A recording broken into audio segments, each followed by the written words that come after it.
bien? Amen. Et c'est vrai, Jésus-Christ est la lumière. Il est la lumière du monde. Et aujourd'hui encore, nous sommes heureux de pouvoir le proclamer. Et nous le faisons avec foi. Il est celui qui un jour a éclairé nos cœurs. Il est celui qui un jour a éclairé nos vies, nos âmes. Et nous chantons son nom. Nous proclamons encore ses louanges et lui disons encore combien il est merveilleux. Notre Rédempteur est vivant. Aujourd'hui encore, il est au milieu de nous. Quelle grâce encore que de pouvoir le chanter, le louer. Nous aurons encore un temps tout à l'heure de louange et d'adoration, mais bien sûr, en ce week-end particulier, puisque déjà cela a été mentionné évidemment dans les prières et l'action de grâce, eh bien c'est la Pentecôte aujourd'hui. Merci Seigneur. Voilà, non, il y en a qui suivent. Hein. Jean-Noël, c'était trop loin. Là. Bon, alors, hop, rétropédalage, c'est Pâques, bien sûr, avant la Pentecôte, dans quelques jours, quelques dizaines de jours. Mais merci Seigneur encore pour ce week-end de Pâques. Et nous, en tant que chrétiens, nous sommes conscients, et nous voulons avoir pleinement conscience de tout ce que cela représente pour nous. Gloire à son nom. Depuis maintenant, c'est le 5e dimanche que nous avons entamé ce thème de la sortie d'Égypte. Alors, vous vous souvenez, un petit rappel, premier dimanche, c'était la vie, le mouvement, l'être. Ensuite, nous avons entamé cet autre sous-thème qui était la foi, avec, au travers de 3 groupes de 3 plaies en Égypte, eh bien, 3 principes de la foi que Dieu voulait révéler et au peuple hébreu et au peuple égyptien, et donc les nations. Nous avions mentionné le premier groupe de 3 plaies, l'existence de Dieu, deuxième groupe, la providence de Dieu, troisième groupe, la toute-puissance de Dieu, la providence de Dieu, deuxième groupe, c'est ça, alors, je ne suis pas sûr d'avoir dit la bonne chose. Troisième groupe, la toute-puissance de Dieu, ça c'était dimanche dernier, c'est ça? Oui, c'est ça. Et donc aujourd'hui, nous nous arrêtons bien sûr sur la 10e des plaies qui est dans le cadre de la Pâque. Que son nom soit béni. Pour ce faire, je vous invite à lire un texte, le livre de l'Exode, chapitre 12. Nous ferons la lecture à partir du verset 1 jusqu'au verset 14. Bon, vous connaissez ces textes, et certainement, depuis que nous avons entamé ce sujet, vous avez lu tous ces chapitres, depuis le chapitre 5 jusqu'à cette période de la Pâque. Donc on ne va pas lire tout le contexte, le chapitre 11, 12 et 13, il aurait fallu le faire, mais vous l'avez déjà fait. Mais pour ce matin, donc, nous nous arrêterons au verset 1 à 14 du chapitre 12, où il est écrit « L'Éternel dit à Moïse et à Aaron dans le pays d'Égypte, « Ce mois-ci sera pour vous le premier des mois, il sera pour vous le premier des mois de l'année. Parlez à toute l'assemblée d'Israël et dites « Le 10e jour de ce mois, on prendra un agneau pour chaque famille, un agneau pour chaque maison. Si la maison est trop peu nombreuse pour un agneau, on le prendra avec son plus proche voisin selon le nombre des personnes. Vous compterez pour cet agneau d'après ce que chacun peut manger. Ce sera un agneau sans défaut, mâle, âgé d'1 an. Vous pourrez prendre un agneau ou un chevreau. Vous le garderez jusqu'au 14e jour de ce mois et toute l'assemblée d'Israël l'immolera entre les 2 soirs. On prendra de son sang et on en mettra sur les 2 poteaux et sur le linteau de la porte des maisons où on le mangera. Cette même nuit, on en mangera la chair, rôtie au feu, on la mangera avec des pains sans levain et des herbes amères. Vous ne le mangerez point à demi-cuit et bouilli dans l'eau, mais il sera rôti au feu avec la tête, les jambes et l'intérieur. Vous n'en laisserez rien jusqu'au matin, et s'il en reste quelque chose le matin, vous le brûlerez avec le feu. Quand vous l'aurez mangé, vous aurez vos reins sains, vos souliers aux pieds et votre bâton à la main, et vous le ferez à la hâte. C'est la Pâque de l'Éternel. Cette nuit-là, je passerai dans le pays d'Égypte, et je frapperai tous les premiers-nés du pays d'Égypte, depuis les hommes jusqu'aux animaux, et j'exercerai des jugements contre tous les dieux de l'Égypte. Je suis l'Éternel, le sang vous servira de signe sur les maisons, et vous serez où vous serez, je verrai le sang, je passerai par-dessus vous, et il n'y aura point de plaie qui vous détruise quand je frapperai le pays d'Égypte. Vous conserverez le souvenir de ce jour et vous le célébrerez par une fête en l'honneur de l'Éternel. Vous le célébrerez comme une loi perpétuelle pour vos descendants. Amen. Amen. Et aujourd'hui encore, nous célébrons cette fête de la Pâque. Alors, vous avez remarqué, pour vous qui avez suivi tous ces derniers dimanches, les 4 précédents dimanches, à un moment donné, Dieu dit, verset 12, « J'exercerai des jugements contre tous les dieux d'Égypte. » Alors, on a évoqué ces différentes divinités. Quel type de divinité il était question et pourquoi toutes ces divinités étaient mentionnées et, j'allais dire, attaquées par Dieu au travers de ces plaies. Bon, on l'a vu, on l'a considéré. Dieu le rappelle, à la 10e des plaies, ça va montrer encore à tout ce peuple, je disais, la dernière plaie, elle est particulière, elle est à part, elle est dans ce cadre de la Pâque. Dieu, là, exerce son jugement contre toutes ces divinités égyptiennes. Dieu a averti en amont, attention, je suis au-dessus, toutes ces divinités-là ne sont rien devant moi. Maintenant, il exerce son jugement. Cette 10e des plaies, vous la connaissez fort bien, évidemment. Il est question de la mort des premiers-nés, qui a été là pour démontrer aux Égyptiens, c'est vrai que toutes ces divinités égyptiennes ne sont rien, et nous avons évoqué lors de ce premier dimanche la vie, le mouvement et l'être, de cette opposition entre les 2 principes de création. Dieu démontre là que c'est lui le créateur, c'est lui qui était là dès le commencement, et par sa propre volonté à lui, n'est-ce pas? Il a créé le monde, il a créé les hommes. Voilà ce qui est démontré encore, entre autres, dans cette 10e plaie. Il est le Dieu vivant et vrai, il est l'unique Dieu.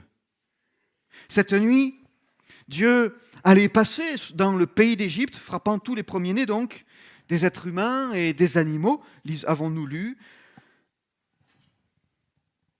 Même dans la maison des plus hauts placés, comme dans la maison, j'allais dire, des petites gens et des étrangers qui pouvaient se trouver dans ce pays. Et Dieu a dit à Moïse, « Tu prendras un agneau d'1 an, un mâle sans défaut. Et il faudra le mettre à part. Cet agneau sera sanctifié. » Un agneau sanctifié. Sanctifié, ça veut dire quoi? C'est la mise à part. C'est ça. Nous sommes sanctifiés, vous serez saints, car comme je suis saint, ça veut dire vous serez mis à part comme Dieu lui-même est à part. Il n'est pas dans ce monde, il n'est pas de ce monde, il est là, mais il est à part. Merci Seigneur. Et nous sommes appelés, nous aussi, à nous mettre à part. Alors l'agneau devait être mis à part des autres agneaux du troupeau, et cet agneau-là, ça allait être celui qui allait être offert à Dieu. C'était déjà dans le principe, l'agneau pour Dieu, l'agneau de Dieu. Et là, déjà, vous comprenez où je veux en venir. Jean-Baptiste a pu le dire. Voici l'agneau de Dieu qui ôte le péché du monde. Et bien sûr, il parlait de Jésus de Nazareth qui se présentait devant lui. Nous y reviendrons dans quelques instants. Alors, pour échapper à cette 10e et dernière plaie, voilà que les Hébreux devaient immoler cet agneau qui avait été choisi, mis à part, sanctifié. Ils vont l'immoler et le sang de cet agneau sera mis sur les portes, sur les montants, sur les linteaux des portes des maisons. Avec une branche d'hysope, voilà qu'on trempait cette branche d'hysope dans un vase dans lequel avait été répandu le sang. Et on prenait comme cela et on mettait ce sang-là sur les montants et sur le linteau. Et voilà que lorsque l'ange allait passer dans cette nuit de Pâques, avec, on va le voir, une nouvelle lune, et bien voilà que l'ange passant, il allait voir la marque du sang de cet agneau et passer par-dessus cette maison, ne frappant pas les premiers-nés qui s'y trouvaient. Alors, parmi le peuple hébreu, voilà que l'ange passant par là, voit la marque du sang, passe par-dessus, mais arrivé aux maisons des Égyptiens, il ne voit pas cette marque, et tous les premiers-nés sont morts cette nuit-là, imaginez le drame, et même les conséquences que cela a encore aujourd'hui, n'est-ce pas? Dans certaines conceptions vis-à-vis des Juifs, etc., de leur religion, de leurs pratiques, etc., ça a encore des conséquences aujourd'hui, cette nuit-là, avec certains regards et certains mythes, parfois, qui perdurent malheureusement, puisque incompréhension il y a. La Pâque, vous le savez fort bien, ça veut dire passer par-dessus. J'ai relevé 3 points dans cette Pâque juive concernant le passage. Et puis, dans le deuxième point, puisque vous le savez, déjà j'anticipe, mais je dis les points là, il est dit que Christ est notre Pâque. Et j'ai relevé 3 points aussi qui démontraient que oui, Christ est notre Pâque. Alors, dans cette Pâque-là, qui est fêtée dans Exode chapitre 12, nous voyons différents éléments. Oh, j'en ai relevé 3, on aurait pu en relever quelques-uns encore. Enfin bon, déjà, ça sera pas mal. Hein.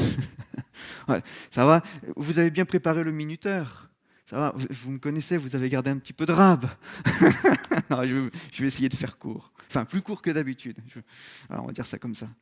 Mais Pâques, ça veut dire donc passer par-dessus. Le premier point que j'ai relevé, c'est donc le passage. La Pâque, c'est le passage, Dieu qui passe, c'est passer par-dessus.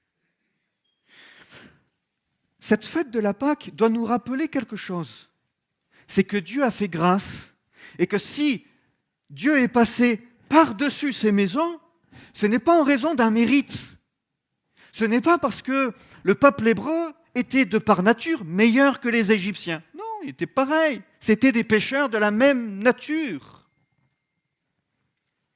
Mais ce passage-là donc nous rappelle, et cette fête nous rappelle, que Dieu fait grâce et Dieu a fait miséricorde.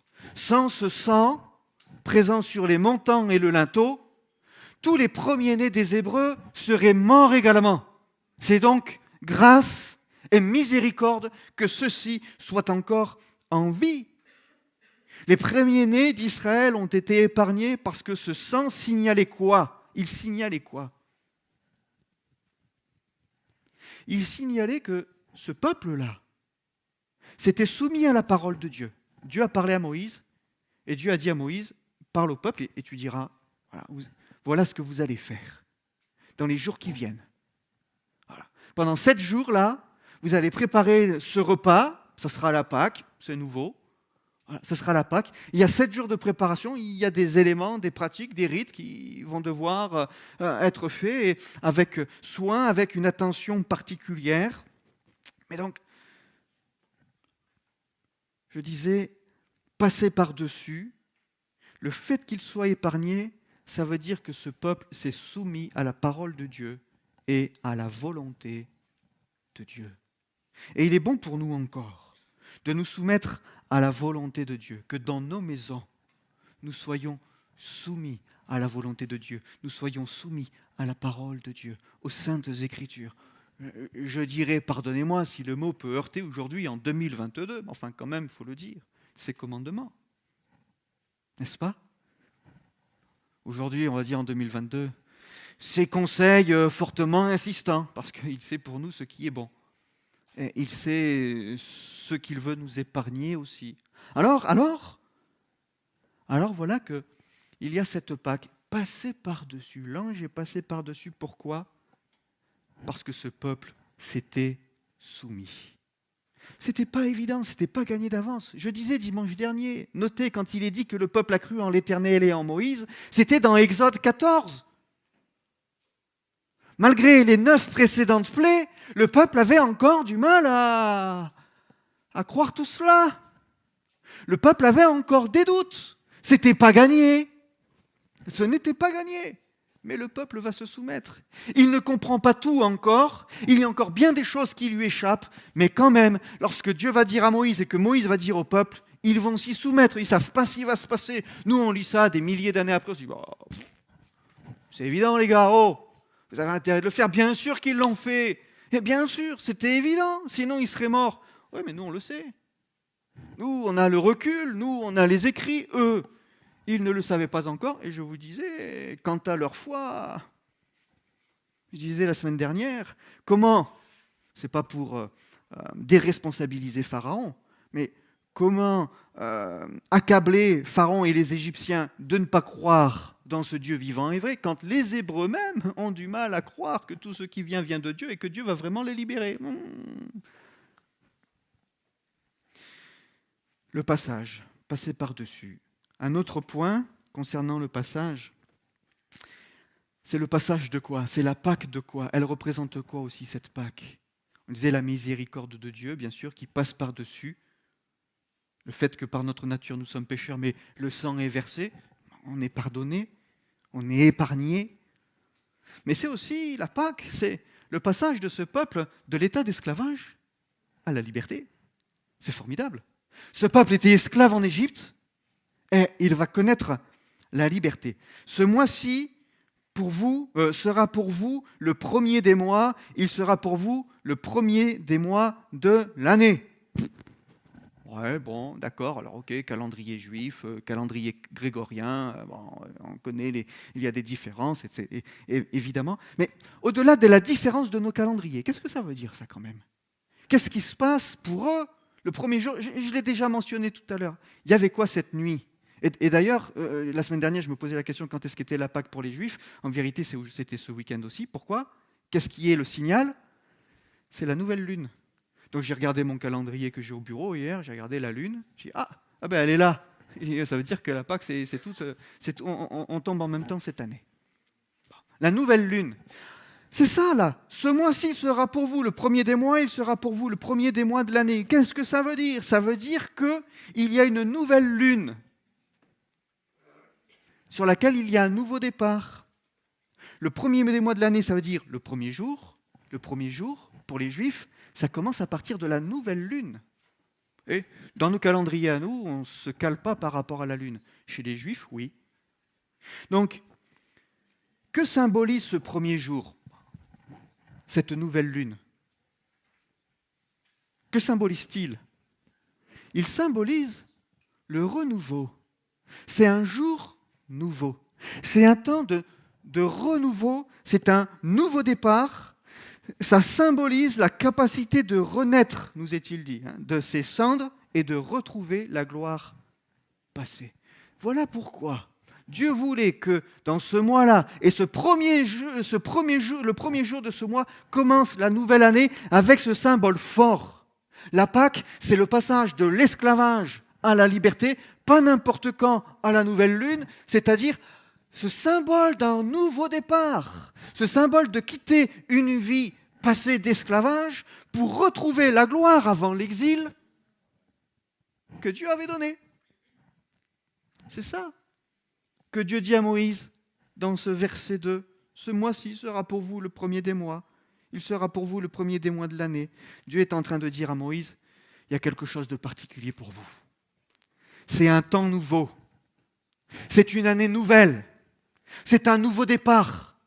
C'est pour un temps où vous allez quitter cet esclavage, un temps où vous allez changer de condition, un temps où vous allez retrouver ce que vous connaissiez par le passé et auquel vous étiez attaché, mais auquel maintenant vous êtes tellement éloigné. Et toute une génération qui ne connaissait pas du tout le Dieu qui avait été connu avant. Toute une génération qui n'a connu qu'une seule chose, l'Égypte, les divinités égyptiennes, les pratiques égyptiennes, les coups de fouet, l'esclavage des Égyptiens. Toute une génération qui reçoit là cette parole d'espérance, cette parole prophétique. Un jour nouveau, un renouveau. C'est ça, Pâques. C'est ça, Pâques. Et je crois que chacun d'entre nous, nous ne voulons pas fêter Pâques année après année simplement parce que voilà, on est content. Pour les uns, c'est l'occasion de partir et de retrouver la famille. Pour d'autres, c'est l'occasion de venir ici pour retrouver leur famille, etc., etc. Voilà, on partage un bon repas, une bonne viande. À la fin, pour les enfants, il y a les chocolats, ils vont chercher dans le jardin, etc. Bon, tout le monde est content, c'est formidable, c'est la bonne après-midi, c'est la bonne journée. En plus, le lundi, il est pas travaillé, c'est férié. Que demande le peuple?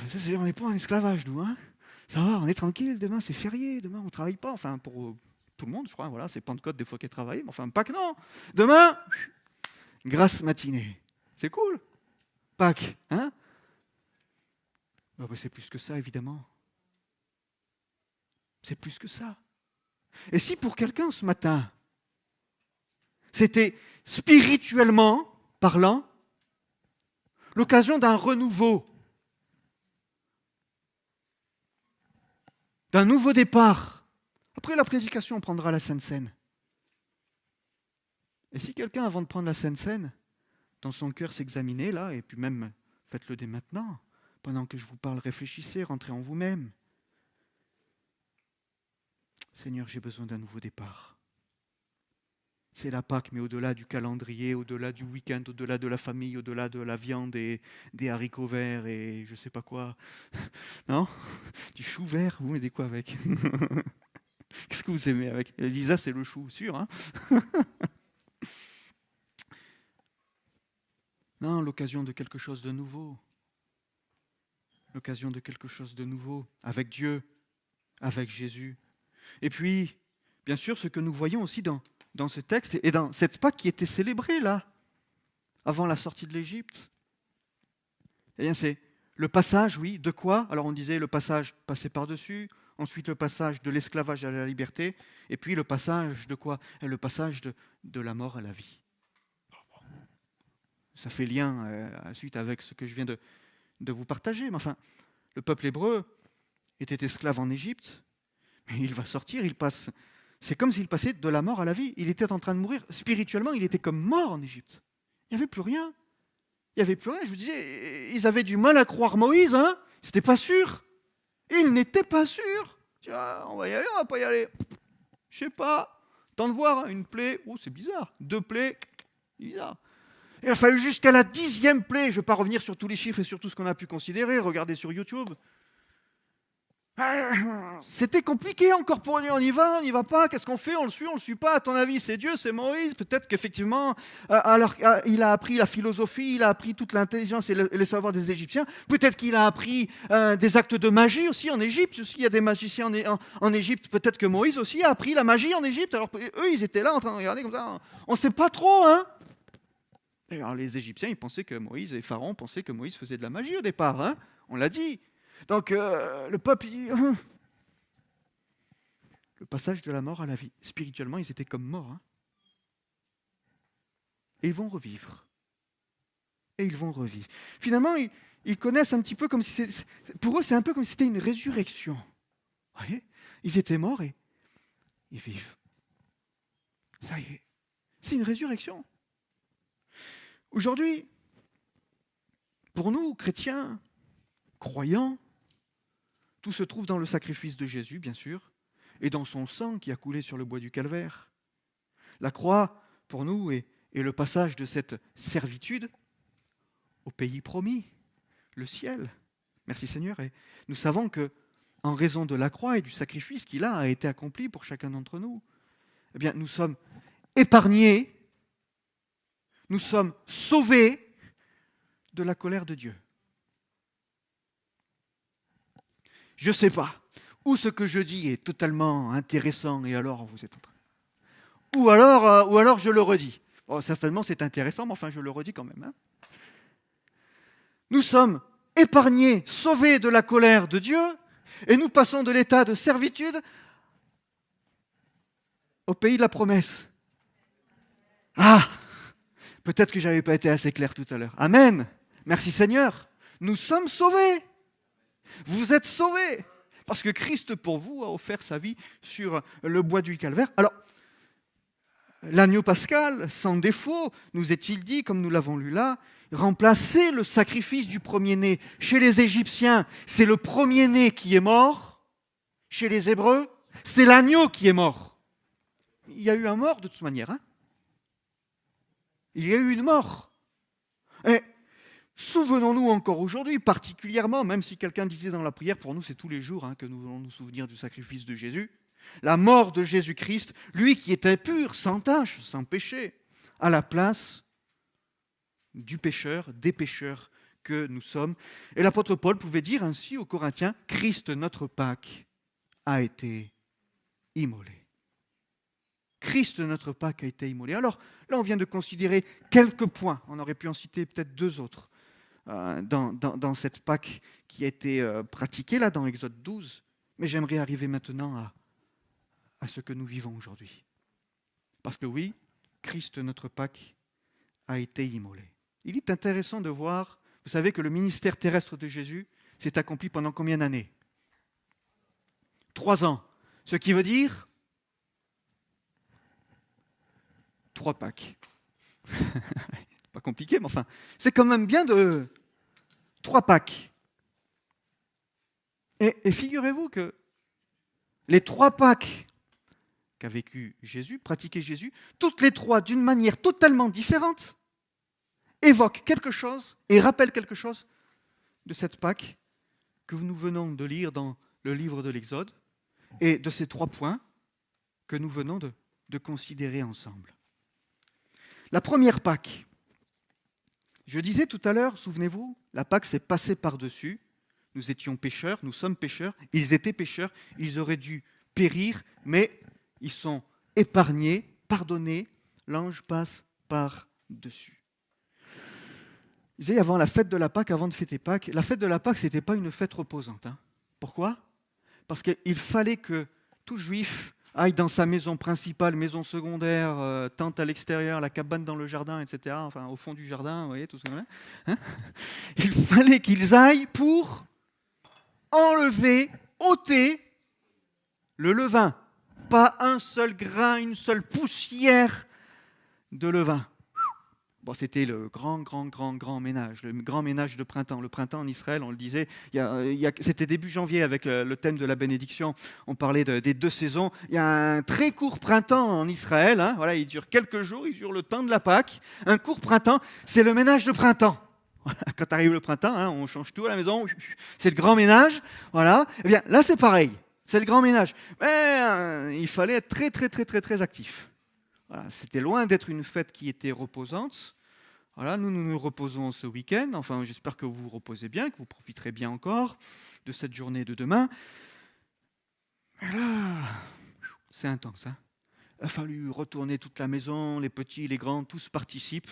Voilà, à nettoyer, il faut passer le chiffon partout. Voilà, la lingette microfina, ils n'avaient pas la peau de chameau pour tout nettoyer. Oui, chamois. Ouais, mais non, mais là c'est chameau.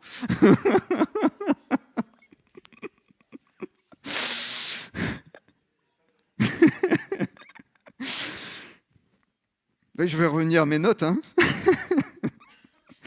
Voilà. Donc, pour ôter le levain, j'y reviens. Je disais, le ministère terrestre de Jésus a duré 3 ans, mais regardez. Jésus, avant de pratiquer la première Pâque, avant de célébrer la première Pâque, qu'a-t-il fait ? Qu'a-t-il fait quelques jours avant ? Il est passé... C'est où ? C'est là, tout à l'heure, j'étais posé là-dessus, là, je me dis... C'est souple là-dessous. Il est passé par les eaux du baptême. Bon, alors pas ici, enfin dans le Jourdain. Et Jean-Baptiste, qu'a-t-il dit ? Qu'a dit Jean-Baptiste ? Parce que ça, c'est important. C'est dans le cadre de la fête de la Pâque. Voici quoi ? L'agneau de Dieu qui ôte le péché du monde. Voilà ce que dit Jean-Baptiste lorsqu'il voit Jésus. On est dans le cadre de la fête de la Pâque, tout le monde est en train chez soi là. Là c'était l'heure de la réunion, donc ils sont venus, mais quand ils rentrent avant et après, c'est... Donc on nettoie le levain, parce que le levain symbolise quoi ? Le péché. Donc, ils sont en train de nettoyer leur maison de fond en comble, c'est la réunion, ils veulent se baptiser, ils veulent s'engager. Là Jésus arrive et Jean-Baptiste dit de lui, voici l'agneau de Dieu qui ôte le péché, le levain du monde. C'est ça dans la tête des Juifs, enfin, pardonnez-moi. Voilà, dans la tête des Juifs, c'est message, ils ont compris. C'est l'agneau de Dieu qui ôte le péché du monde. Quelques jours avant de fêter Pâques, il n'y a pas de mystère. Il n'y a pas de mystère. Jésus commence son ministère terrestre en passant par les eaux du baptême. Mais déjà là, le message est clair et il est annoncé à tout Israël, à tout juif, Jésus-Christ de Nazareth, c'est l'agneau de Dieu qui ôte le péché du monde. C'est l'agneau qui va être sacrifié plus tard pour le pardon des péchés. C'est le Messie. Entre autres, Jean-Baptiste est en train de dire aux hommes et aux femmes, là, Jésus de Nazareth, c'est le Messie. C'est le Messie. Et Avant d'entrer, donc Jésus passe par les eaux du baptême, donc l'agneau de Dieu qui ôte le péché du monde. Et vous vous souvenez ce qu'il fait après, quand il rentre dans le temple? Et il fait le ménage. Il chasse les vendeurs du temple, qui sont dans le temple et qui faisaient commerce là. Et Jésus va purifier le temple de tout le levain. Gardez-vous du levain des pharisiens, etc., etc. Et Jésus, il rentre dans le temple. Alors lui, il n'avait pas un lieu pour reposer sa tête, donc il ne faisait pas le ménage, lui. Voilà, mais il va le faire au temple. Jésus va rentrer dans le temple et là, il va faire le ménage. C'est l'agneau de Dieu qui ôte le péché du monde. Merci Seigneur. C'est bien à tort, disait l'apôtre Paul aux Corinthiens, que vous vous glorifiez. Ne savez-vous pas qu'un peu de levain fait lever la pâte, faites disparaître le vieux levain, afin que vous soyez une pâte nouvelle, puisque vous êtes sans levain, car Christ, notre Pâque, a été immolé. Célébrons donc la fête. Amen. Non avec du vieux levain, non avec du levain de malice et de méchanceté, mais avec les pains sans levain, de la pureté et de la vérité. Et voilà ce que nous voulons célébrer. Et comment nous voulons célébrer la Pâque encore aujourd'hui? Avec ce pain sans levain, mais avec la pureté et la vérité dans nos cœurs. Dieu demande ce que le Père demande, ce sont des adorateurs en esprit et en vérité. C'est ça. Passer par-dessus. Et donc, Jésus, première Pâque, il ôte le levain. Deuxième Pâque, on parlait, là, le peuple hébreu, le deuxième point, c'était de l'esclavage à la liberté. Et pourquoi de l'esclavage à la liberté? Juste après, quand ils vont partir, ils vont connaître quelle période? Enfin, de toute façon, le titre du livre porte ce nom-là, l'Exode. Le peuple était exilé en Égypte, et il va connaître une longue période d'exode. La seconde Pâque, célébrée par Jésus, cette fois, il ne l'a pas célébrée à Jérusalem. Bizarre ça. La première, il va dans le temple de Jérusalem. Première pratique à accomplir pour tout juif, c'est d'ôter le levain. Il le fait. Mais la deuxième fois, il ne va pas à Jérusalem. C'est un bon juif, Jésus, vous pensez? Non, mais il y a un message derrière. Il y a un message qui explique pourquoi il ne va pas à Jérusalem. Pourquoi? Parce que dans Exode 12, le peuple était en esclavage, il était en exil. La deuxième Pâque de Jésus, entre autres, il va s'exiler. Il va s'exiler. Il n'est pas venu célébrer la fête à Jérusalem, mais il restera dans les champs, dans les campagnes. Et vous connaissez ce passage où la foule va le suivre. Et là, Jésus, il était encore plus long que Jean-Noël. Faut faire, hein? Mais voilà que Jésus parle, il enseigne, il prêche, mais les gens commencent à avoir faim. C'était midi moins le quart, ça commençait à arriver l'heure, c'était l'heure où il fallait commencer à y aller. Mais les gens, ils sont restés là et ils étaient loin, ils étaient exilés, ils étaient loin des villes. Et ils n'auraient pas eu assez de force pour retourner chez eux, ils avaient trop faim.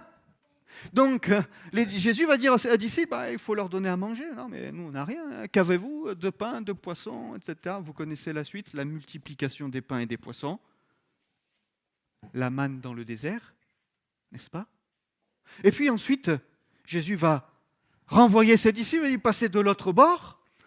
Jésus les rejoindra après comment? En marchant sur l'eau. Et là encore, de l'exil à l'exode, le passage de quoi? Ça vous rappelle quoi? Le passage de la mer morte. De la mer, oui, rouge, rouge, merci. Elle était rouge. Voilà, le passage de la mer rouge, c'est ça. Jésus multiplie là, pendant cette célébration de la Pâque, il multiplie les pains, la manne dans le désert, et il va marcher sur l'eau, le passage de la mer Rouge. Voilà quel est le symbole encore de cette seconde Pâque célébrée par Jésus-Christ. Et puis, on disait, Jésus a vécu 3 Pâques durant tout son ministère terrestre. Son ministère terrestre, parce que bien sûr, en tant qu'enfant et autres, il en a connu d'autres, mais pendant son ministère terrestre, auprès des hommes. La 3e Pâque, Bien, on l'a cité tout à l'heure, c'était de la mort à la vie avec l'agneau qui allait être sacrifié. Oh, alors, je le redis une énième fois, mais cette parole de Jean-Baptiste, voici l'agneau de Dieu qui ôte les péchés du monde. Alors tout à l'heure, on parlait de ôter les péchés, et là, maintenant, c'est voici l'agneau de Dieu. Voici l'agneau de Dieu. C'était il y a une dizaine de jours, on a fait cette semaine de prière avec les 7 paroles de Jésus sur le bois du Calvaire. Et vous vous souvenez donc de cette parole forte, afin que l'écriture soit accomplie, cette parole de Jésus, j'ai soif. J'ai soif. Et que s'est-il passé une fois qu'il a dit j'ai soif? Vous vous souvenez? Vous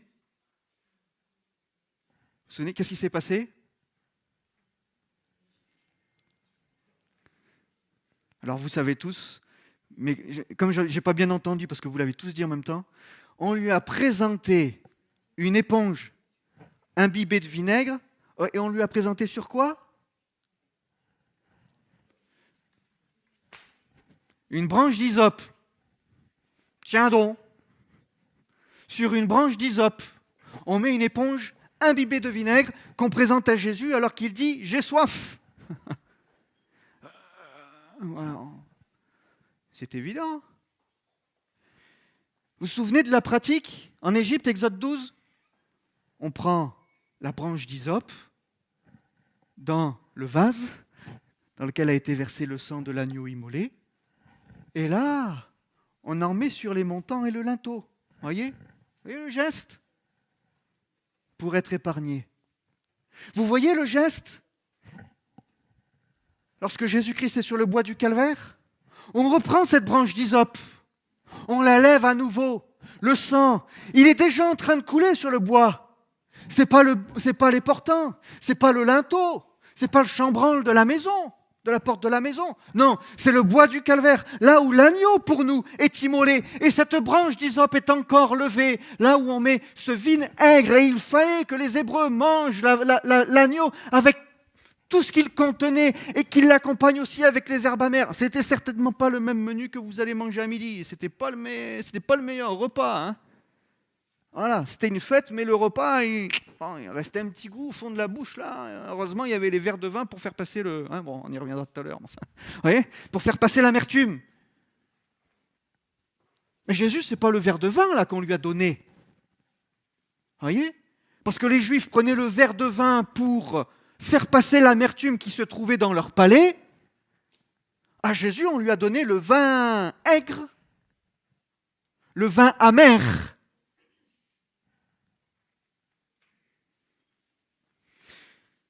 Tout est accompli. Tout est accompli. Et que représente cette branche d'hysope? Qu'est-ce que ça veut dire pour nous aujourd'hui? Jésus pouvait dire « Je suis doux et humble de cœur ». Le symbole de l'hysope, Salomon en parlera, c'est l'humilité. C'est l'humilité. Cette plante que l'hysope représente dans la Bible, l'humilité. Et Jésus était doux et humble de cœur. Mais qu'est-ce que ça veut dire pour nous aujourd'hui en tant que croyants? Parce que oui, Jésus est humble, mais nous, ça veut dire, l'application que nous devons en faire, c'est que ce que nous sommes, ce que nous avons, ce que nous vivons, nous ne voulons pas nous enorgueillir de cela comme si cela venait de nous-mêmes.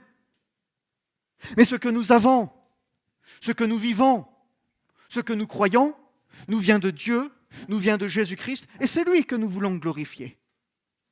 Cette branche d'hysope est là pour nous rappeler, attention, ne vous enorgueillissez pas, parce que tout vous vient de Dieu. Ce n'est pas un bois tiré du cèdre du Liban qui est pris pour désaltérer Jésus. Ce n'est pas non plus un bois de cèdre ou d'un quelconque arbre prestigieux qui avait été utilisé pour répandre sur le montant des maisons, sur le montant des portes. Non, c'était cette branche d'hysope. C'était pas grand-chose, c'était pas terrible, c'est pas très joli. Il y a plus beau comme arbre, il y a plus belle comme branche. Pourtant, ce sera ça qui sera utilisé. Tout nous vient de Dieu. Et ça veut dire aussi, attention, parce que pour les Hébreux, ce qui va se passer, c'est pas vous. Hein. Parce que je le redis, quand ils ont cru en l'Éternel et en Moïse qu'il avait envoyé, c'est Exode 14. C'est pas de eux. C'est pas parce que ce peuple était fort, vaillant dans la foi, cœur vaillant, cœur vainqueur. Bah, on y va. Dès la première plaie, mais nous, Moïse, dès le départ, on t'aurait suivi. Hein. Ah, que nenni, rien du tout. Il l'aurait pas suivi. C'est Dieu qui intervient. Et voilà le message qui est véhiculé encore au travers de cette branche, que son nom soit béni. Nous apprenons aussi au travers tout au long de ce sacrifice de Jésus que Jésus est mort à la 6e heure. C'est ce que nous dit Jean. Et vous savez ce qui se passait à la 6e heure dans la pratique des Juifs? C'était le moment où ils étaient en train d'immoler les agneaux qui avaient été mis à part, sanctifiés. Au même moment où les Juifs disent il faut se dépêcher, on va y revenir dans quelques instants. Jésus, les brigands là, c'est le sabbat, c'est le sabbat et 2 c'est la Pâque. Donc il faut qu'on se bouge parce que nous, à la 6e heure de la journée, c'est comme ça, c'est la pratique, c'est réglé comme du papier à musique, sacrifice à la 6e heure. Alors voilà que tous les Hébreux, les Juifs, à la 6e heure, sont en train de faire les sacrifices et au même moment où les Hébreux sont en train de tuer l'agneau ou les agneaux, l'agneau de Dieu qui ôte le péché du monde donne son dernier soupir et comme nous avons vu ces derniers jours, « Père, je remets mon esprit entre tes mains » et sur ce, il expira à la 6e heure. Oui, Jésus est l'agneau de Dieu qui ôte les péchés du monde, comme pouvait le dire l'apôtre Paul. Christ, notre Pâque, a été immolé. Vous savez que le supplice de la croix était un supplice, c'est une mort terrible, la plus terrible qui pu être inventée par les hommes. Hein. Pas comment ils ont pu imaginer ça. Mais c'était une mort atroce, parce qu'il y avait les souffrances, il y avait les plaies. Pour Jésus, il y avait la couronne d'épines, il y avait les coups de fouet qui étaient là avant déjà. Alors il y avait la souffrance physique, il y avait la souffrance morale, puis le mépris, les injures et les railleries des passants qui venaient voir, tel un spectacle, des crucifiés. Et puis, cette mort pouvait être très longue, elle pouvait durer des heures pour ne pas dire des jours. Sauf que c'était la fête de Pâques. Alors que faire? Que faire? Parce qu'il fallait prendre le rituel, il fallait poursuivre la fête, on ne pouvait pas perdre ce temps-là. Et donc, la coutume voulait que les Romains arrivent et brisent les os des jambes des crucifiés, pour que les os brisés, ils ne puissent plus supporter le poids de leur corps, mais qu'ils s'affaissent, et que s'affaissant, ça comprime les poumons, et qu'ainsi, bref, voilà. Hein, mais ils meurent étouffés dans d'atroces, voilà, souffrances. Et quand les Romains arrivent, ils brisent les os des 2 brigands, les os des jambes, les brigands s'affaissent, meurent, ils arrivent à Jésus. Il est mort? Je sais pas. Regarde. Tu vois un petit peu. Ça bouge ou pas là? Ça bouge pas. Tu vois pas les poumons? Ça bouge pas. Il est mort, c'est pas possible. Alors ils vont voir. Mais Jésus, il est mort. C'est pas possible. Non, il peut pas être mort. Pour vérifier, pour s'assurer que Jésus soit mort, ils ont lancé une lance dans son cœur, duquel sont sortis de l'eau et du sang. Enfin, je reviens pas là-dessus puisqu'on en a parlé récemment. Pour s'assurer de la mort de Jésus. Et ils ont constaté et attesté que Jésus était mort. Et donc, aucun de ces os n'a été brisé. Enfin, ainsi la prophétie s'accomplit. Aucun de ces os n'a été brisé. Et alors, petite question, pourquoi ne fallait-il pas que ces os soient brisés? Faites comme ça, voir. Hein? Pourquoi? Bonne question, hein? Il y a une raison pour laquelle il ne fallait surtout pas que les os de Jésus soient brisés. Je l'évoquais tout à l'heure, parce qu'on fait tout le temps le parallèle avec Exode 12, hein? La nouvelle lune, etc., etc. L'agneau de Dieu, on le disait, l'agneau qui allait être sacrifié, il apporte un message, celui d'une vie nouvelle, n'est-ce pas? La nouvelle lune aussi, et l'agneau représente la résurrection. Il y a la prophétie, il y a la promesse de la résurrection. Mais pour que ces os ne soient, pour que Jésus puisse ressusciter dans des conditions normales, Il ne fallait pas que ses os soient brisés. Il ne fallait pas briser. Et regardez, l'agneau qui devait être choisi, c'était sans défaut. S'il avait un os qui un petit peu d'excroissance, celui-là, on ne le prenait pas. S'il avait une blessure à la patte, s'il avait la patte qui avait été cassée, mais consolidée après, on ne prenait pas. Il fallait que dans tout son être, l'agneau soit parfait. Pas simplement que il a de belles taches, il a de belles couleurs, il a de beaux yeux, tu sais, lui, il a un petit truc là qui, il est mignon, il est mignon. C'est pas que ça. C'est dans sa totalité, dans son intégrité qu'il devait être parfait. Il ne fallait pas que les os soient brisés en vue de la résurrection. Ça nous parle là du message de la résurrection, que son nom soit glorifié. Jésus est le véritable agneau de Dieu, lui le Messie, qui ressuscitera, bien sûr, le 3e jour. Comme cela avait été annoncé, le 3e jour, Jésus est ressuscité, et c'est là encore ce que nous célébrons à Pâques. Voici l'agneau de Dieu qui ôte le péché du monde. Christ est ressuscité. Aucun de ses os n'a été brisé. Oui. Il est ressuscité. Gloire à son nom. Alors, j'arrive à ma conclusion. Ce peuple hébreu était un peuple d'esclaves, un peuple qui n'avait pas grande influence, un peuple qui était méprisé, un peuple qui n'était pas puissant, surtout comparé à l'Égypte et à son armée, à son pouvoir, à son influence au niveau de tous les pays alentours. Non, le peuple hébreu, non. Mais pourtant, ils vont partir. C'est beau, ça c'est un miracle. Malgré ce que ce peuple est, un peuple d'esclaves, un peuple qui n'a pas pris les armes, qui ne sait pas ce que c'est que se battre, qui ne sait pas ce que c'est que ceci, que cela, il ne sait pas. Mais pourtant, il va partir, il va être libéré, que son nom soit béni. Ce peuple, ce que nous découvrons dans tout ce que nous avons partagé là ces derniers dimanches, c'est que ce peuple n'a que Dieu, et que sans Dieu, il n'est rien, et que sans Dieu, il ne peut rien. Mais finalement, est-ce que ce n'est pas le cas de l'Église encore aujourd'hui ?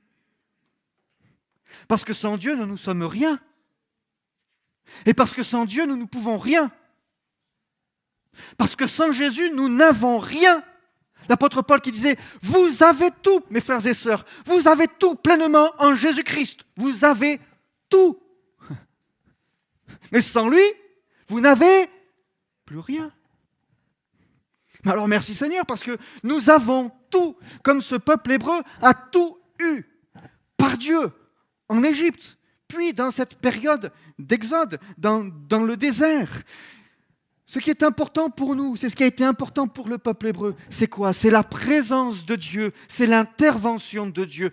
Aujourd'hui encore, recherchons une chose, c'est Dieu, sa présence et son œuvre. Le reste, ça passe. Mais recherchons Dieu. Nous avons besoin de lui. Les plaies, les 10 plaies et les miracles qui ont accompagné ces plaies, bien sûr, étaient liés à la sortie de l'Égypte. Et l'un des objectifs, c'était que Dieu démontre encore qu'il dominait sur la création, qu'il dominait sur la nature. Et il s'est révélé là, aux yeux du monde, comme étant celui qui a fait sortir ce petit peuple, enfin quoique petit quand même, c'était nombreux dans le désert, 600 000 hommes, c'est ça, vous comptez les enfants, les épouses, donc vous arrivez déjà à 1 200 000, hein, vous rajoutez les seniors, les grands-pères et papy et mamie, voilà, vous doublez, vous ajoutez les enfants, vous ajoutez ceux qui ont suivi, les étrangers, les Égyptiens qui ont suivi, commence à faire un petit peu de monde dans le désert. Imaginez des milliers de personnes comme ça qui se déplacent dans une... C'est qui eux ? Ils sont bizarres ces gens-là. Ils vont où ? Ils font quoi ?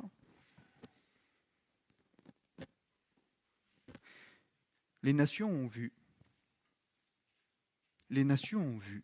En voyant ce peuple, en apprenant que les Hébreux étaient sortis d'Égypte, parce que l'Égypte, première puissance mondiale, est libérée. L'Égypte, chaos. L'Égypte connaît une crise économique. Une crise sociale, une crise spirituelle. L'Égypte est à genoux. Et voilà que ce peuple sort, la main levée, vainqueur, joyeux, oh, on s'en va, hein. Et en plus on a emporté vos richesses, c'est Dieu qui nous a dit de les prendre, nous on n'aurait pas osé, mais enfin il nous a dit de les prendre, on sait pas, on les a pris. Voilà. Donc merci pour vos richesses, on s'en va, allez hop, alléluia, alléluia. C'est le monde qui va voir et qui va reconnaître la puissance du Dieu vivant et vrai. Souvenez-vous, qui est l'Éternel? On a commencé comme ça, hein? Qui est l'Éternel? C'est lui. Voilà, ça fait 5 dimanches qu'on le considère. C'est celui qui est capable de délivrer des esclaves et d'en faire un peuple nombreux.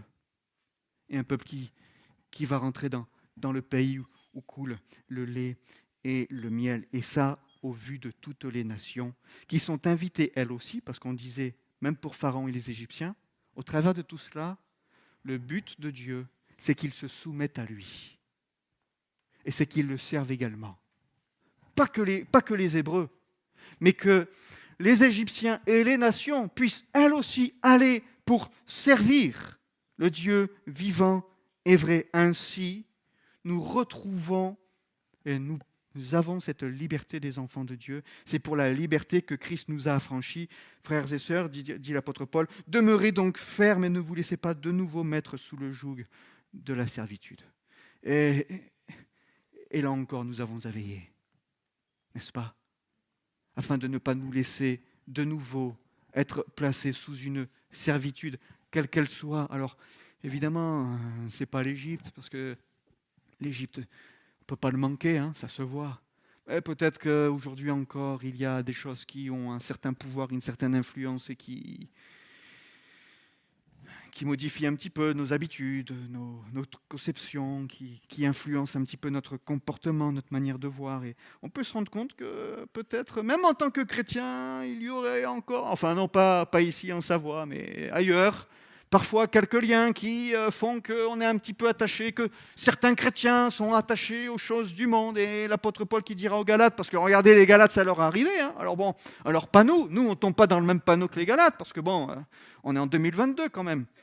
N'est-ce pas? Donc les problèmes des Galates, nous, on n'y sera jamais confrontés. Enfin, les Galates, ils prenaient leur liberté comme un prétexte pour vivre selon la chair. Alors nous, on comprend bien. Oh, pauvre Galates, ces pauvres gars, ils n'avaient pas compris grand-chose. Nous, on a compris, mais l'apôtre Paul va leur dire, c'est pour la liberté que Christ vous a affranchis. Demeurez donc fermes et demeurons donc fermes encore. Et au travers de ce pain, de ce vin que nous allons prendre dans quelques instants, eh bien que nous puissions prendre ce pain et ce vin en prenant position, oui, peu importe assis, debout, oui, en prenant position spirituelle, morale, vis-à-vis de Christ, vis-à-vis de Dieu. Je parle de cette Sainte Seine. Vous savez que Jésus, quand il a pris la scène, la dernière scène, la dernière Pâque, à un moment donné, il prend la coupe et il dit, cette coupe, c'est la coupe de la nouvelle alliance. Ce pain, voilà, il est rompu pour vous, etc. Faites ceci en mémoire de moi. Vous savez que pendant ce repas-là, Jésus n'a pas pris qu'un seul pain et Jésus n'a pas pris qu'une seule coupe. Il y avait 4 coupes en tout. Le repas, on le disait tout à l'heure, il y avait l'agneau qui était rôti avec tout ce qu'il contenait, il y avait les herbes amères, il y avait le pain sans levain, et il y avait donc 4 coupes de vin qui étaient bues à des moments précis pour partager ces moments-là selon le rituel. Alors, prenez une coupe de vin, il y avait le déroulement, le récit de l'Exode, parce qu'aujourd'hui encore, quand on fête Pâques, en tout cas les Juifs, ils racontent l'Exode à leurs enfants. Et c'est bien que les enfants soient avec nous aujourd'hui. Ils savent tous, hein, vous savez ce que c'est que Pâques. Mais il est bon que nous rappelions ici et qu'il soit rappelé dans vos maisons encore ce que c'est que Pâques. Voyez ? Les enfants, ils ont plein de questions. Puissions-nous répondre à toutes ces questions. Et pas simplement concernant savoir si le vélo qu'ils auront à Noël sera bleu ou violet. Voyez ? Mais ces questions qui parlent de Dieu, qui parlent de Jésus, intéressons-les à ces choses-là. On a terminé le texte comme ça. Hein. Je reprends. On a terminé la lecture. Vous conserverez le souvenir de ces jours et vous le célébrerez par une fête en l'honneur de l'Éternel. Vous célébrerez comme une loi perpétuelle pour vos descendants. Et il fallait que tous les enfants soient enseignés dans cette histoire, dans ce qui s'est passé là, en Égypte. Jésus prenait le pain, puis la troisième coupe, et puis il chantait aussi, avant de prendre la quatrième et la dernière coupe. Et vous vous souvenez de ce qui est écrit dans l'Évangile selon Matthieu, au chapitre 26 ? Après avoir chanté les cantiques, ils se rendirent à la montagne des Oliviers. Vous savez que pendant cette nuit-là, les Hébreux en Exode n'ont pas dormi en Égypte. Il fallait qu'ils restent éveillés. Ils ont mangé, quand ils ont fini, ils se sont ceints les reins, ils avaient le bâton à la main, ils étaient prêts à partir. Et au top départ, ils sont partis. Ils n'ont pas dormi de la nuit. Vous avez bien dormi cette nuit ? Bon, moi, pas beaucoup. Enfin bon, ça c'est autre chose, mais j'ai dormi quand même. Et là, c'est la Pâque, la dernière.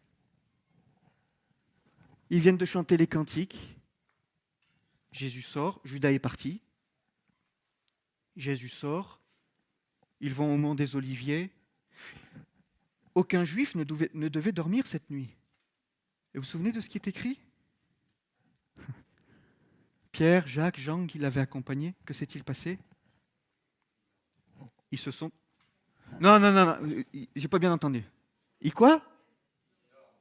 C'est pas possible. Non, parce qu'ils n'avaient pas le droit de dormir. C'était interdit de dormir cette nuit-là. Interdit.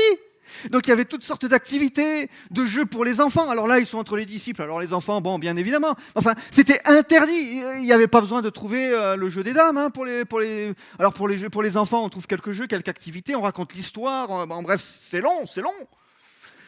Mais pour les disciples, il n'y avait pas besoin de ramener les échecs ou les dames ou quoi que ce soit. Normalement, ils sont assez grands pour pouvoir rester éveillés toute la nuit. En plus, ils sont avec Jésus. C'est la dernière Pâque. Il vient de leur partager un message en leur disant qu'il va être livré, qu'il va être trahi. Ils sont saisis. Ils disent, est-ce que c'est moi ? C'est celui qui met avec moi sa main dans le plat ? Oh ! Ce que tu as à faire, fais-le. Oh ! Et alors, après ce moment particulier, cette dernière Pâque, ils ont chanté les cantiques. Merci Seigneur, c'était beau. Nous avons chanté tout à l'heure, on va rechanter dans quelques instants. Gloire à Dieu. On est heureux de chanter. Mais les disciples se sont endormis.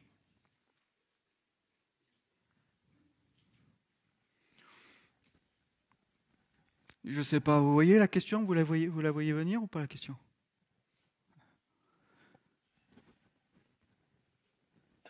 Ça va ? Alors au-delà des yeux là, non mais spirituellement, où en sommes-nous ? Il y a des combats difficiles, je disais ces derniers jours, que parfois on n'arrive pas à livrer. Les disciples n'ont pas réussi et ne pouvaient pas livrer le combat que Jésus livrait là, Gethsémane, l'agonie, etc. Je ne vais pas revenir dessus, on l'a évoqué déjà. Enfin, ils ne pouvaient pas livrer ce combat. Alors on va dire, bon, ils se sont endormis, ils ne pouvaient pas. Oui. Il y a des combats qui nous assomment. Peut-être que quelqu'un, aujourd'hui, a traversé ou traverse des épreuves, des moments difficiles, qui spirituellement l'ont, pardonnez-moi le mot, mais assommé, assoupi, et maintenant, somnole. Et Jésus qui vient, maintenant encore pour dire, oh, réveille-toi mon ami, veille et prie, parce que Jésus continue d'intercéder pour nous, et nous... Veille, prie, tu ne peux pas veiller, prier 1 heure avec moi. Oh, j'en peux plus. Mais c'est Pâques, mon ami, saisis la victoire. Tu vas prendre ce pain et ce vin. Si les musiciens peuvent revenir, on va prendre un cantique, on va rendre grâce à Jésus-Christ, on va se recueillir encore et prendre ce pain et ce vin. C'est la victoire. Jésus leur partage la victoire. Et Jésus avait besoin d'être aidé, entouré, accompagné. Mais il était là, seul. Seul. Mais ce matin, vous n'êtes pas seul. Mon ami, mon frère, ma sœur, cet ami, ce matin, tu n'es pas seul. Dans le combat que tu livres, Jésus est avec toi. Il ne sommeille ni ne dort, celui qui veille sur Israël, bien sûr. Mais à la place d'Israël, mettez votre prénom. Il ne sommeille ni ne dort. Celui qui veille sur vous maintenant, celui qui prie pour vous maintenant. Alors quel que soit votre combat, quelle que soit votre difficulté, quelles que soient vos épreuves, tenez ferme, tenez bon. Pourquoi? C'est Pâques. Christ est ressuscité. Amen.